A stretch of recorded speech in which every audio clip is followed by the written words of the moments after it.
Welcome to our channel the Sas guide point.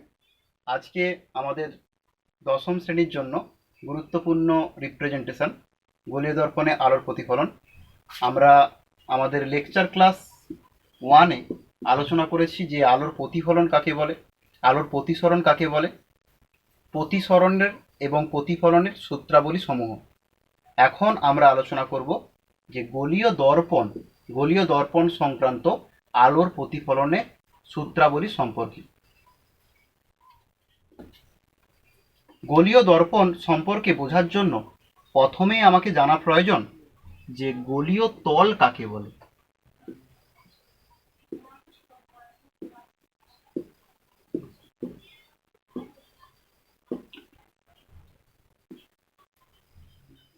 মনে করা যাক একটি তল, এই তলটিকে দেখেই মনে হচ্ছে এই তলটি একটি গোলকের অংশ।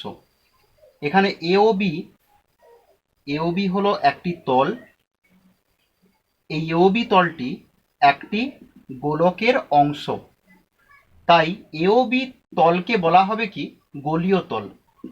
এ ও বি তল হলো গোলীয় তল।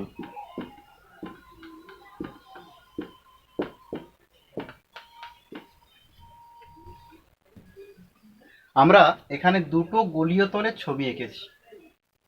1 নম্বর চিত্রে আমরা এওবি হলো গোলীয় তল এবং 2 নম্বর চিত্রে সিওডি হলো গোলীয় তল।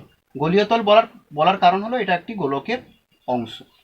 একইভাবে এওবি হলো গোলীয় তল কারণ এওবি হলো একটি গোলকের অংশ।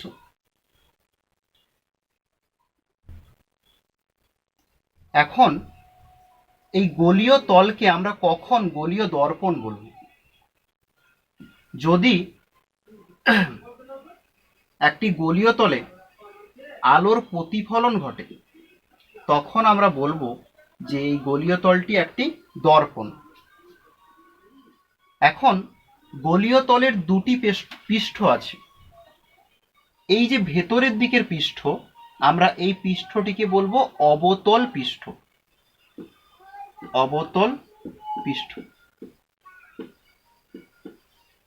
এবং বাইরের দিকের পৃষ্ঠটাকে বলা হবে উত্তল পৃষ্ঠ।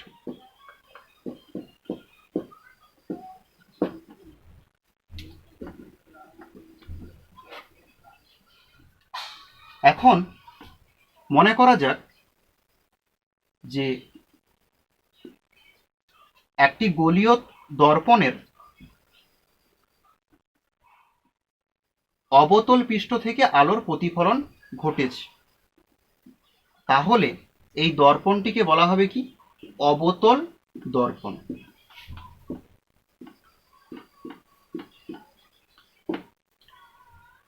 একইভাবে মনে করা যাক যে একটি গোলীয় দর্পণের উত্তল পৃষ্ঠ থেকে আলোর প্রতিফলন ঘটেছে, তাহলে এই দর্পণটিকে কি বলা হবে উত্তল দর্পণ।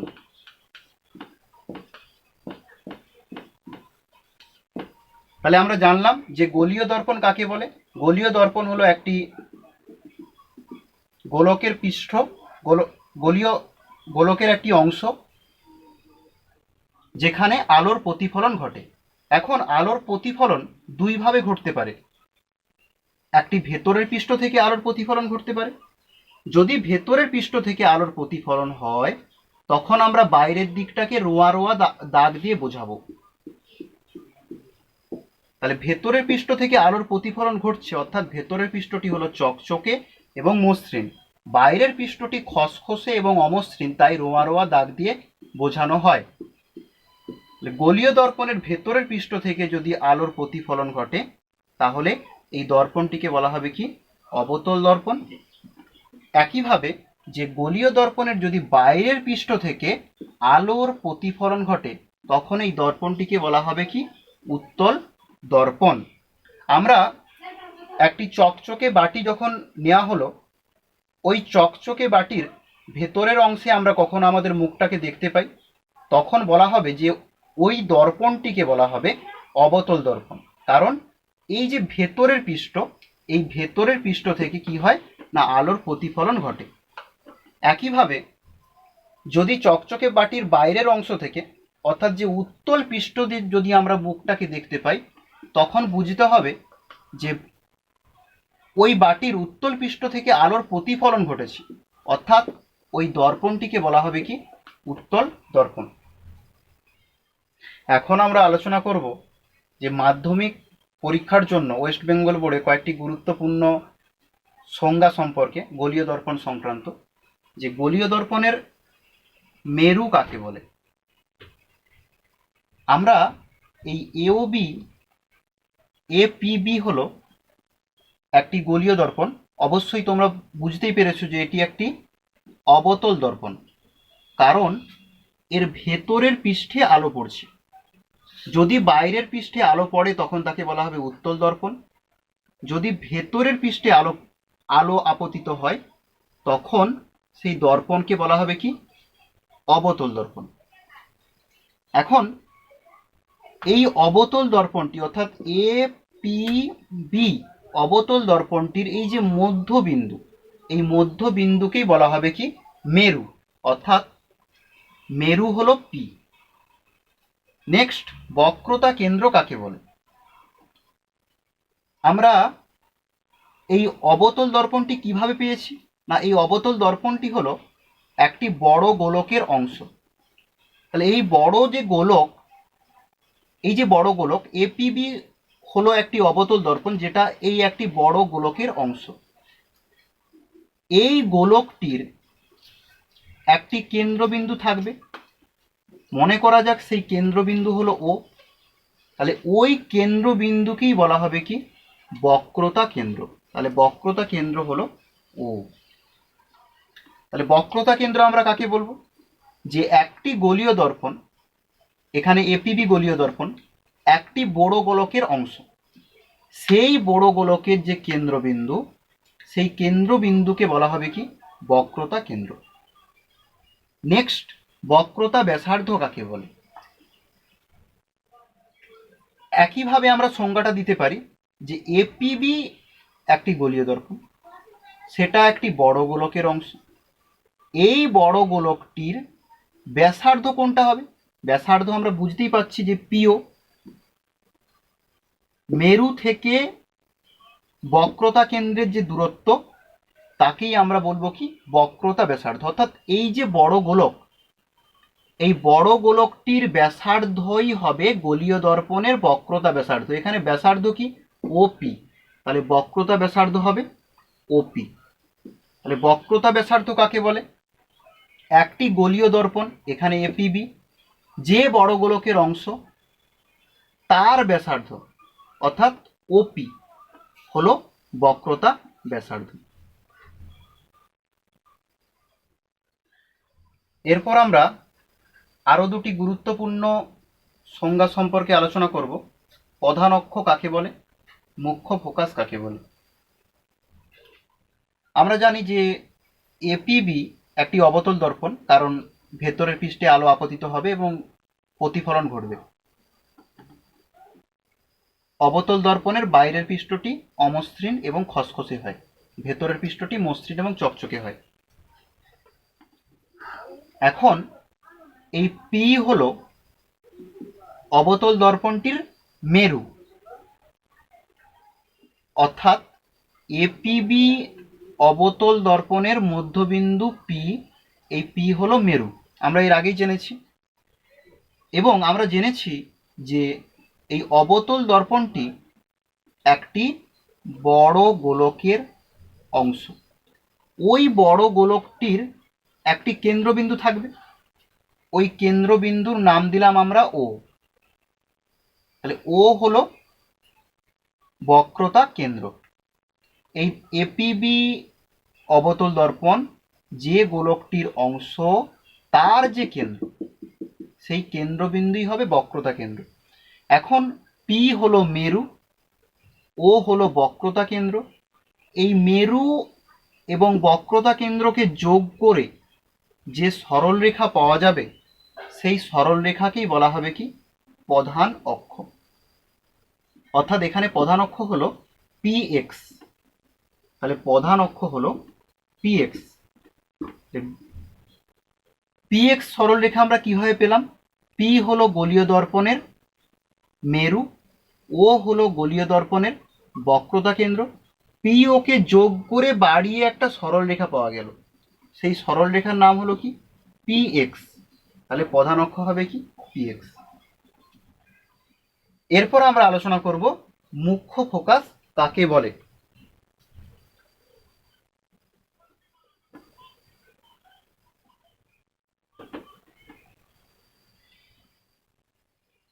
তাহলে প্রধান অক্ষ হলো পিএক্স। এই পিএক্স এর সঙ্গে সমান্তরালভাবে যদি কয়েকটি রশ্মি আপতিত হয় তখন কি ঘটনা ঘটে?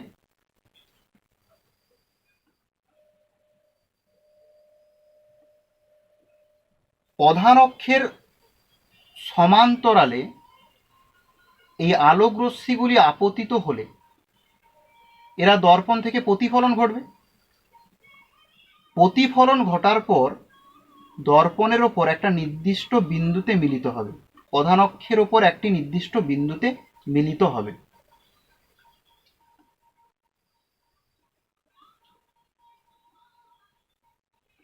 যে নির্দিষ্ট বিন্দুতে মিলিত হচ্ছে সেই নির্দিষ্ট বিন্দুকেই বলা হবে কি মুখ্য ফোকাস। অবতল দর্পণের মুখ্য ফোকাস সম্বন্ধে আমরা আলোচনা করতেছি যে অবতল দর্পণে প্রধান অক্ষের সমান্তরালে যদি আলোক রশ্মি আপতিত হয়, আপতিত হওয়ার পর দর্পণে প্রতিফলন ঘটবে। প্রতিফলনের পর কি হবে? প্রতিফলনের পর একটি নির্দিষ্ট বিন্দুতে গিয়ে মিলিত হবে, ওই নির্দিষ্ট বিন্দুকেই বলা হবে কি মুখ্য ফোকাস।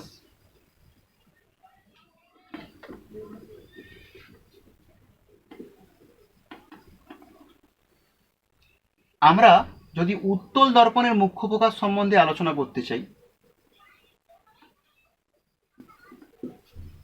এপিবি হলো উত্তল দর্পণ। উত্তল দর্পণ বলছে এই কারণেই, কারণ এর উত্তল পৃষ্ঠ থেকে আলোর প্রতিফলন ঘটবে, এর উত্তল পৃষ্ঠ থেকে আলোর প্রতিফলন ঘটবে। একইভাবে এই এপিবি দর্পণ একটি বড় গোলকের অংশ, তার কেন্দ্রবিন্দু আছে, সেই কেন্দ্রবিন্দু হলো ও। তাহলে পি হলো এই উত্তল দর্পণটির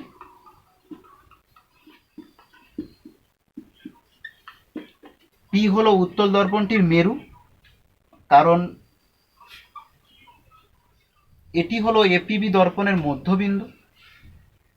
ও হলো বক্রতা কেন্দ্র, কারণ এটা যে বড় গোলকের অংশ তার যে কেন্দ্রবিন্দু সেটাই বক্রতা কেন্দ্র। আমরা বলেছিলাম যে এই মেরু আর বক্রতা কেন্দ্রকে যোগ করে দিলে যে সরলরেখা হয় সেটা হলো প্রধান অক্ষ পিএক্স। উত্তল দর্পণ বলার কারণ হলো এর উত্তল পৃষ্ঠ থেকে আলোর প্রতিফলন ঘটে, অর্থাৎ উত্তল পৃষ্ঠে আলো আপতিত হয়। এর অবতল পৃষ্ঠ কি হবে? অবতল পৃষ্ঠটি হবে অমসৃণ, খসখসে, সেই জন্য আলোর প্রতিফলন হয় না, সেই জন্য আমরা রোয়া রোয়া দাগ দিচ্ছি। ভেতরের যে পৃষ্ঠ এখানে আলো প্রবেশ করে না, সেই জন্য এটাতে আমরা রোয়া রোয়া দাগ দিচ্ছি।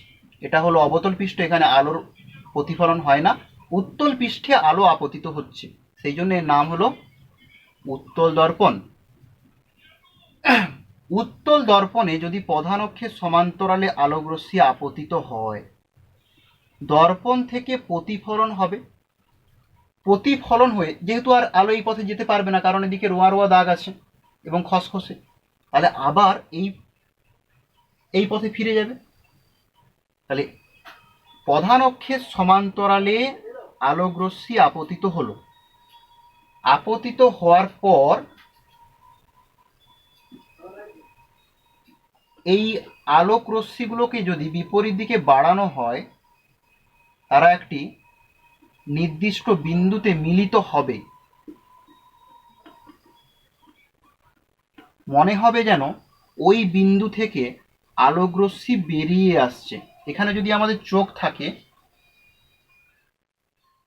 আমাদের মনে হবে যে এই এফ বিন্দু থেকে যেন আলো বেরিয়ে আসছে, ওই এফ বিন্দুকেই বলা হবে কি, এফ হলো কি মুখ্য ফোকাস।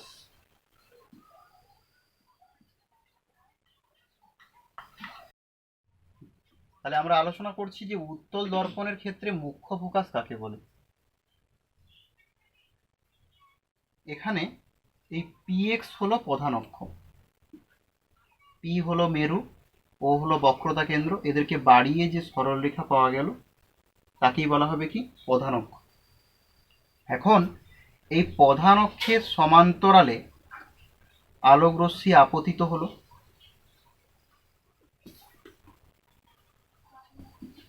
প্রধান অক্ষের সমান্তরালে আলোক রশ্মি আপতিত হওয়ার পর আলো এই পথে আর যেতে পারবে না, কারণ এই দর্পণের যে অবতল দিকটা সেটা হচ্ছে অমসৃণ এবং খসখসে, তাই এই পথে প্রতিফলন ঘটবে। প্রতিফলন ঘটলে এই আলোক রশ্মিগুলোকে যদি বিপরীত দিকে বাড়ানো যায়, মনে হবে যেন একটি নির্দিষ্ট বিন্দু থেকে আলোক রশ্মিটি বেরিয়ে আসছে। ওই যে নির্দিষ্ট বিন্দু এফ, ওই এফ বিন্দুকে বলা হবে কি না উত্তল দর্পণের মুখ্য ফোকাস। মাধ্যমিক পরীক্ষার জন্য গুরুত্বপূর্ণ প্রশ্ন হলো যে অভিসারী ক্রিয়া কোন দর্পণ দেখায়, বা অভিসারী ক্রিয়া কাকে বলে, এবং অপসারী ক্রিয়া কি, বা কোন দর্পণ অপসারী ক্রিয়া দেখায়। এখন আমরা বুঝতেই পারছি যে এটি হলো অবতল দর্পণ। অবতল দর্পণে প্রধান অক্ষের সমান্তরালে আলোক রশ্মিগুচ্ছ আপতিত হওয়ার পর প্রধান অক্ষের ওপর একটি নির্দিষ্ট বিন্দুতে মিলিত হবে, সেই বিন্দুটাই হলো মুখ্য ফোকাস। তাহলে অবতল দর্পণ, তার ওপর যে আলোক রশ্মিগুলো আপতিত হচ্ছে, সেই আপতিত রশ্মিগুলোকে পরস্পরের নিকটবর্তী করে একটি নির্দিষ্ট বিন্দুতে মিলিত করে দেয়। সেই জন্য অবতল দর্পণ অভিসারী ক্রিয়া দেখায়। অপরপক্ষে আমরা বুঝতেই পাচ্ছি যে 2 নম্বর চিত্রে এপিবি হলো একটি উত্তল দর্পণ। এই উত্তল দর্পণে প্রধান অক্ষের সমান্তরালে আলোক রশ্মিগুচ্ছ আপতিত হওয়ার পর প্রতিফলনের পর তারা কিন্তু আর মিলিত হবে না, কিন্তু মনে হবে যেন একটা নির্দিষ্ট বিন্দু থেকে অপসৃত হচ্ছে। অর্থাৎ উত্তল দর্পণে যে প্রধান অক্ষের সমান্তরালে আলোক রশ্মিগুচ্ছ আপতিত হয় তারা পরস্পর থেকে দূরে সরে যায়।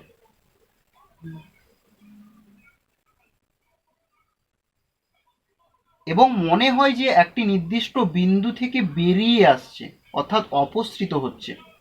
সেই জন্য আমরা বলছি যে উত্তল দর্পণ অপসারী ক্রিয়া দেখায়। তাহলে গোলীয় দর্পণ 2 প্রকার হতে পারে, একটি হলো অবতল দর্পণ, অপরটি হলো উত্তল দর্পণ। এখন অবতল দর্পণে যদি প্রধান অক্ষের সমান্তরালে আলোক রশ্মিগুচ্ছ আপতিত হয়, তারা প্রতিফলনের পর একটি নির্দিষ্ট বিন্দুতে মিলিত হয়।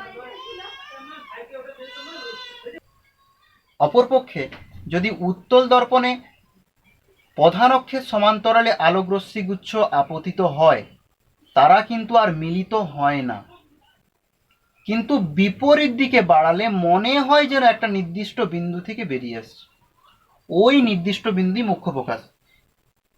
তাহলে অবতল দর্পণ রশ্মিগুচ্ছকে মিলিত করে, তাই তার ক্রিয়াকে বলা হবে অভিসারী ক্রিয়া। উত্তল দর্পণে রশ্মিগুচ্ছ একটি নির্দিষ্ট বিন্দু থেকে বেরিয়ে আসছে বলে মনে হয়, অর্থাৎ অপসৃত হচ্ছে বলে মনে হয়, তাই তার ক্রিয়াকে বলা হবে কি অপসারী ক্রিয়া। আচ্ছা, আমরা আলোর প্রতিফলনের সূত্র আগেই আলোচনা করেছি। এখন আমরা গোলীয় দর্পণের ক্ষেত্রে আলোর প্রতিফলন কিভাবে সূত্রগুলো মেনে চলে, আমরা সেই সূত্রগুলি আলোচনা করব।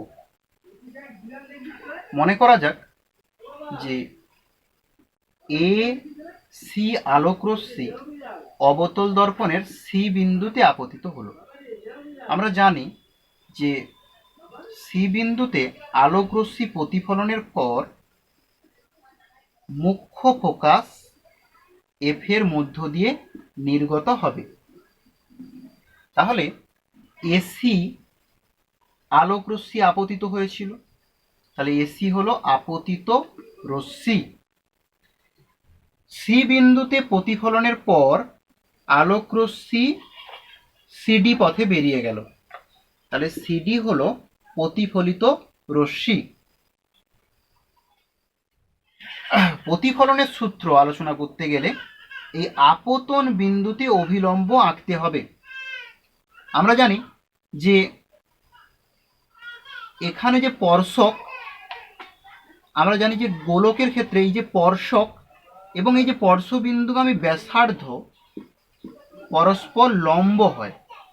স্পর্শক এবং স্পর্শবিন্দুগামী ব্যাসার্ধ পরস্পর লম্ব, অর্থাৎ আমরা সি বিন্দুতে অভিলম্ব অঙ্কন করলাম সিও। গোলীয় দর্পণে আলোর প্রতিফলন সংক্রান্ত যে দুটি সূত্র, প্রথম সূত্র আপতিত রশ্মি, আপতিত রশ্মি মানে এসি। প্রতিফলিত রশ্মি, এখানে আপতন বিন্দু থেকে যে রশ্মিটি ফোকাস থেকে বেরিয়ে যাচ্ছে এটাই প্রতিফলিত রশ্মি। এসি হচ্ছে আপতিত রশ্মি, সিডি হলো প্রতিফলিত রশ্মি। এবং আপতন বিন্দুতে অভিলম্ব, এখানে সি বিন্দুতে অভিলম্ব কি হবে? বক্রতা ব্যাসার্ধ সিও। এরা কি হবে না একই সমতলে থাকবে। আপতিত রশ্মি এসি, প্রতিফলিত রশ্মি সিডি এবং অঙ্কিত অভিলম্ব আপতন বিন্দুতে সিও, এরা একই সমতলে থাকবে। এখন আমার বোর্ডের সমতলে আছে।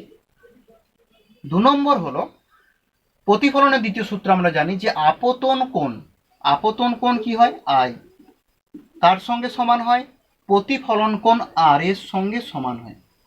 তাহলে আপতন কোণ কোনটা? আপতন কোণ বুঝতে গেলে আমাকে বুঝতে হবে যে আপতিত রশ্মি কোথায় আপতিত হয়েছে। এসি হলো আপতিত রশ্মি, কোথায় আপতিত হয়েছে? সি বিন্দুতে। তাহলে সি বিন্দুতে অভিলম্ব সিও, এই যে কোণটা, এই কোণটাই হবে কি? আপতন কোণ। তাহলে কোণ A C O equal to আর কি? আর হলো প্রতিফলন কোণ। তাহলে প্রতিফলিত রশ্মি কোথায় আছে দেখতে হবে। সি ডি হলো প্রতিফলিত রশ্মি। তাহলে এই প্রতিফলিত রশ্মি যে কোণটা করতেছে অভিলম্বের সঙ্গে, অভিলম্ব সিও, তাহলে ওই কোণটিকে বলা হবে কি? প্রতিফলন কোণ। তাহলে প্রতিফলন কোণ হলো ও সি ডি।